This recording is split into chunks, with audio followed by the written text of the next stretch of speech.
Bienvenue à votre capsule sur le vocabulaire émotionnel. Aujourd'hui, nous allons voir la gestion des émotions et le contrôle de soi. Voici ce qui est important de savoir pour bien connaître et reconnaître ses émotions.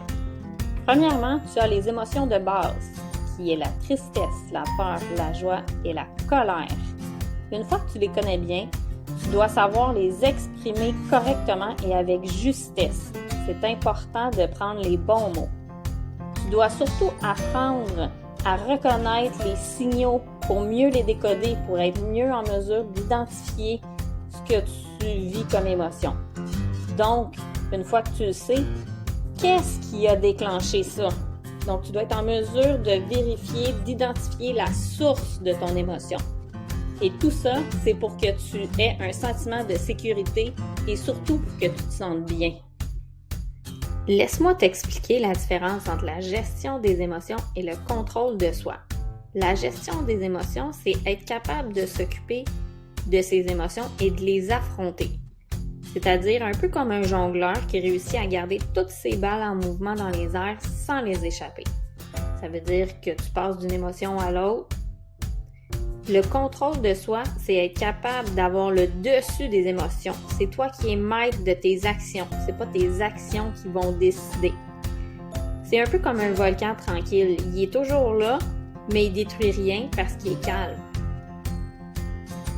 Avant de te donner quelques trucs pour t'aider à mieux gérer tes émotions, quelle information crois-tu avoir besoin pour le faire? 1. Tu dois identifier l'émotion que tu as vécue. C'est très important. Tu dois aussi identifier la source de tes émotions. Ça veut dire la relation avec la personne avec qui tu as eu cette émotion-là, la qualité du lien, la situation, les expériences passées. C'est toutes des choses qui vont t'aider à trouver. Quel message envoie cette émotion? Lorsque tu vis une émotion, il y a nécessairement un message qui va au-delà de la sensation que tu ressens et du comportement lui-même. Ce message-là, c'est le lien avec le besoin qui n'est pas pleinement satisfait. Pour t'aider à décoder les messages, je vais te montrer une pyramide des besoins. Donc, à la base, tu as la santé de ton corps et de ta tête, c'est-à-dire bien manger, dormir, prendre soin de soi. Après ça, tu dois être protégé physiquement et mentalement. Tu dois te sentir en sécurité. Tu dois aussi être accepté des autres. Ça veut dire être entouré de gens qui t'aiment, qui t'acceptent, qui te respectent. L'image de soi. Ça, c'est t'accepter tel que tu es, avec tes qualités, tes défis, puis être fier de ce que tu as réussi à accomplir. Le haut de la pyramide, c'est se mettre en valeur. Mettre en valeur le potentiel que tu as, c'est-à-dire le petit plus qui est juste à toi, tu dois le développer au maximum. La première étape pour avoir un bon contrôle de soi, c'est que tu dois reconnaître les signaux dans ton corps. Les expressions de ton visage, les gestes que tu poses, les paroles que tu dis, ce que tu penses, ton attitude en général. Après ça, tu dois savoir t'arrêter au bon moment. Juste au moment avant que tu perds le contrôle. Tu dois aussi connaître et savoir appliquer des outils efficaces qui vont t'aider à rester en contrôle. Laisse-moi t'expliquer plus en détail comment on fait pour reconnaître le bon moment pour s'arrêter. Premièrement, tu dois prendre conscience que ton émotion augmente graduellement.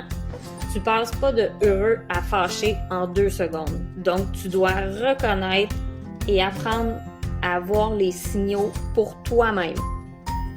Ensuite, quand tu dois t'arrêter, c'est parce que tu es encore capable de réfléchir. Tu es encore capable de te rendre compte de ce qui se passe alentour de toi. Quand je reconnais les signaux d'urgence, c'est très important. Je dois les écouter et tu dois te contrôler. Voici quelques outils pratiques. Nous les avons séparés en 3 catégories. La première, tu dois extérioriser ton émotion.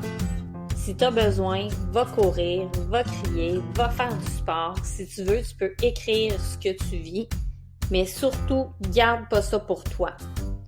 Après ça, tu dois te recentrer sur toi. C'est-à-dire, si tu as besoin d'être seul, tu te retires, tu prends des grandes respirations, tu peux faire du yoga, tu peux aussi dessiner, tu peux écouter de la musique, toutes des choses qui te font du bien pour te calmer. Si jamais ces deux-là, ça fait pas, tu peux avoir un soutien de l'extérieur. Tu peux en parler à un ami, ça, il n'y a pas de problème. Si jamais ça fonctionne pas, tu peux toujours demander de l'aide d'un adulte. Peu importe la situation ou l'événement qui crée ton émotion, tu auras des choix à faire. À toi de faire le bon.